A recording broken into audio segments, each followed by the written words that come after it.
Hey folks, it's Marvin Cash, the host of The Articulate Fly, and we're back with another On the Water with Dustin White. Dustin, how you doing? Marvin, I just got back from a little jaunt down south for vacation, and so I am recouped and rested and feeling great. How are you? I'm living the dream. So you were keeping it a little hot and salty, weren't you?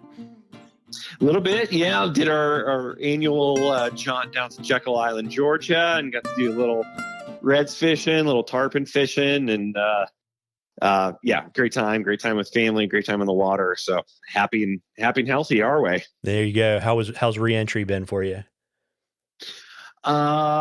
Pretty good so far. Yeah, I mean, great.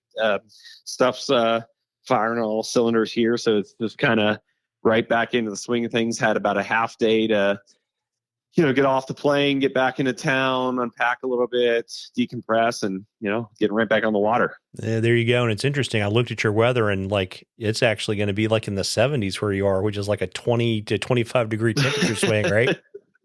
Huge temp swing. Yeah. We got a bit of a cooling trend.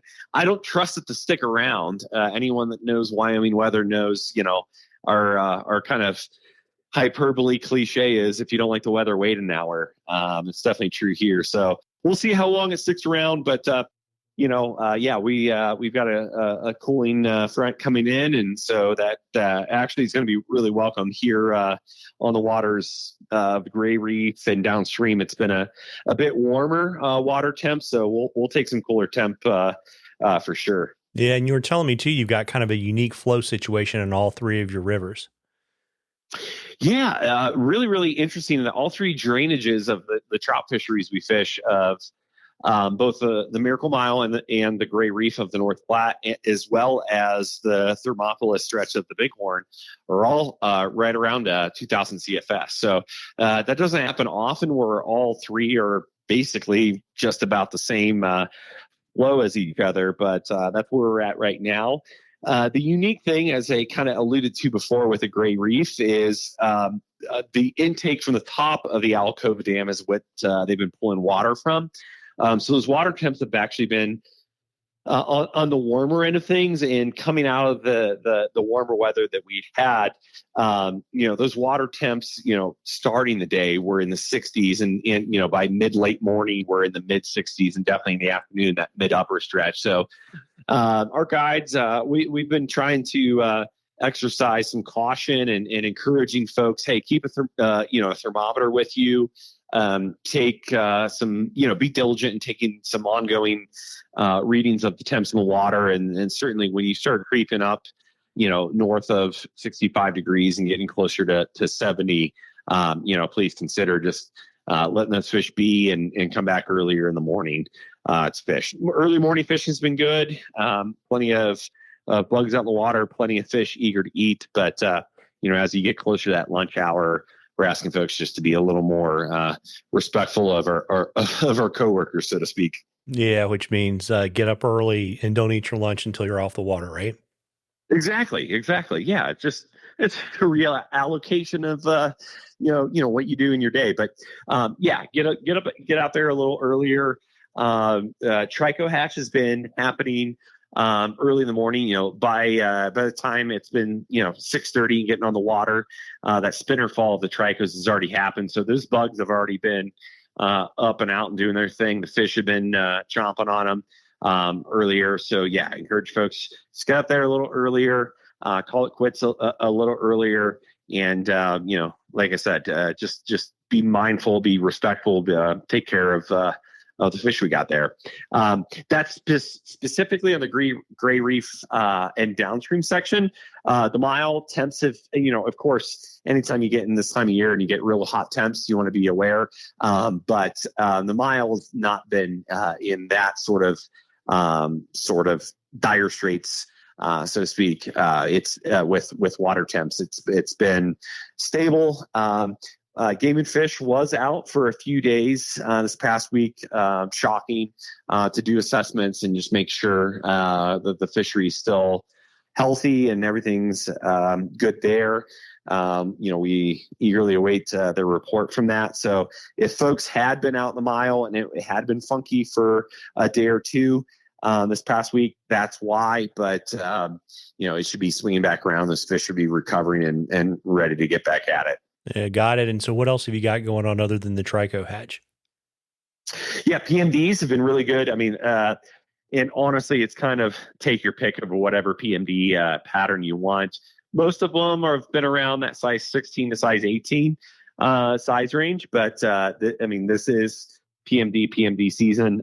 Caddis, definitely seeing those now. But, so early in the morning, tricos, as we said, is what you want to be focusing on. But as the day gets going, PMDs, and then, mixing in some caddis here or there. Those patterns would do pretty well for you.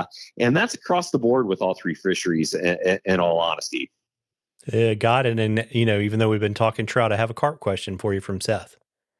Love it. Yeah. So Seth wanted to get your thoughts on the best line for fishing for carp, and to kind of go with that, kind of your rod preference as well. It really depends on fishery, on what section of water column those fish are feeding at. So for me personally, if I'm going to be subsurface with those fish, I typically am using a 9-foot 8 weight in terms of my rods. On the surface, and now whether that's we get a cottonseed hatch out here out west, but then we also get carp really eager to eat on the surface for calabatus and chironomids. Some bigger damselflies, some bigger aquatic insects that would be on the surface. Those patterns, I might scale down to a 7 weight, just have a slightly more delicate presentation. But by and large, a 7 or 8 weight is going to do fine for you. The line that I love to use for carp 9 times out of 10 is the Scientific Angler's Grand Slam, which, yes, is typically a saltwater line. But as I tell a ton of folks, for all intents and purposes, carp are freshwater redfish. They are so similar in how we approach them, how they behave. You might get more shots with a carp than you would a redfish. But yes, the carp might be a little more spooky, a little more particular, a little more demanding of some, precision in our presentation. But for all intents and purposes, there's a ton of similarities between the two. And so using the SA Grand Slam line floating does well for us. At times, I'll use a intermediate sink tip if those fish are hanging real low in the water column. But other than that, I'm using a floating line. That the Grand Slam line is really great, and that's both for traditional kind of slow stripping, crustacean patterns, as well as those surface or just barely subsurface eats that we would see with chironomids, calabatus, damselflies, also that cottonseed hatch we talked about, and that's something I've also used, back east too, when we get our mulberry hatch. If folks fish for carp in the kind of Midwest states where they'll come up and eat mulberries, same sort of thing there. Got it. And I would imagine, I'm not familiar with that Grand Slam line, but I would imagine if it's for redfish, it's probably a tropical line, so it takes the heat better, but it's probably got like a really short, aggressive front taper, right? Yeah. It turns over really well. What we love to use out this way, 2 tandem flies. So we'll run, it might be, a Turk tarantula to mimic some of those surface insects that they're fishing, and run dropper off of it, or even just running 2 different crustacean patterns right off the back. And so it really does a great job of turning over. They're not overly heavy flies in and of themselves, but when you're running 2 of those, one off tag and off the other, it really does turn them both over really well. And enables you to kind of shoot some line out there with minimal false cast. Because, when you find those tailing carp, it's get that cast in real quick, but without a ton of aggressive false casts where that movement might spook that fish. Yeah, it's always funny. It reminds me of bone fishing, and you're like at 10, and then you like your false cast. He's like, now they're at noon, and now they're at 2 o'clock, and now they're gone. Yep. We can find that with carp, honestly, quite a bit. We jokingly and lovingly call them golden bones. But you find some of those that are cruising, and you're setting your client up at okay, we got them at 45 feet on a clock. Oh, now they're at exactly what you said. Now they're at noon, and now it's gone. What we really love to find is those fish that are tailing in that grass on those flats, and they're kind of just gorging themselves and without too much of a care in the world and not really paying attention to anything else. Those are the ones you really want to find, but that's not the norm. A lot of times it's those very, very slow cruising carp, and we always say they're carp, so they've got a little bit of mind of their own. You can never really peg them down or try to predict what way they're cruising or not. They can humble you real quick. So having a line like that can get it out, shoot some line with some minimal false cast, and get you a good presentation is always great.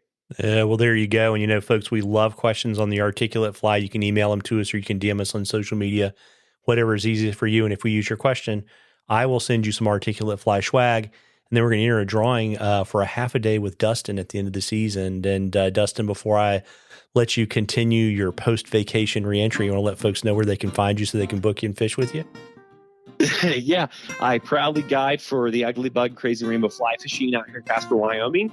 Our number is area code 307-234-6905. Folks can also find me on Instagram at Dustin James White. Well, there you go. Well, listen, folks, you owe it to yourself to get out there and catch a few. Tight lines, everybody. Tight lines, Dustin. Tight lines, Marvin. Thanks so much.